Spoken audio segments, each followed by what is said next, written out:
នេះគឺជាយន្តហោះ Boeing E4 ដែលជាយន្តហោះ Night Watch បច្ចុប្បន្នគឺជាស៊េរីយន្តហោះបញ្ជាការយោធានិងត្រួតពិនិត្យយុទ្ធសាស្ត្រដែលដំណើរការដោយកងទ័ពអាកាសសហរដ្ឋអាមេរិកស៊េរី E4 ត្រូវបានកែប្រែជាពិសេសពីយន្តហោះ Boeing 747-200B សម្រាប់កម្មវិធី National Emergency Airborne Command Post ដែលហៅកាត់ថា NEACP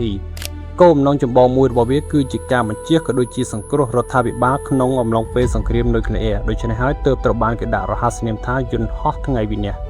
យន្តហោះ E4 បម្រើជាប៉ុស្តិ៍បញ្ជាការចល័តដែលអាចបញ្ជាពីការស្លាប់សម្រាប់អាជ្ញាធរបញ្ជាការជាតិពលគឺប្រធានាធិបតីសហរដ្ឋអាមេរិករដ្ឋមន្ត្រីក្រសួងការពារជាតិនិងអ្នកស្នងតំណែងយន្តហោះ E4 ទាំង4គ្រឿងត្រូវបានដំណើរការដោយកងអនុសេនាធិបញ្ជាការនិងត្រួតពិនិត្យកងទ័ពអាកាសទី1នៃក្រមបញ្ជាការនិងត្រួតពិនិត្យទី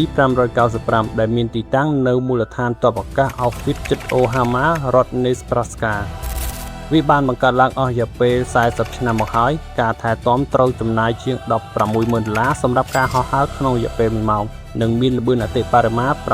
969គីឡូម៉ែត្រក្នុង1ម៉ោងវាជាលានដ្ឋានហោះមួយដែលត្រូវបានបង្កើតឡើងដើម្បីជៀសផុតពីរលកអេឡិចត្រូម៉ាញ៉េទិកនៃការផ្ទុះនុយក្លេអ៊ែរវិស្វករបានដោះអេក្រង់ឌីជីថលនិងខ្សែកាបអុបទិកទាំងអស់ចេញសប្តាហ៍ថ្ងៃនេះក្រុមនាវិកចំនួន112នាក់ធ្វើការនៅខាងក្នុងទូយន្តហោះនេះធ្វើកិច្ចប្រជុំធម្មតាវានៅតែជាគោលនយោបាយធានារ៉ាប់រងរាប់ពាន់លានដុល្លារដែលទទួលបានដោយជោគជ័យលុះត្រាតែវាមិនដែលត្រូវការ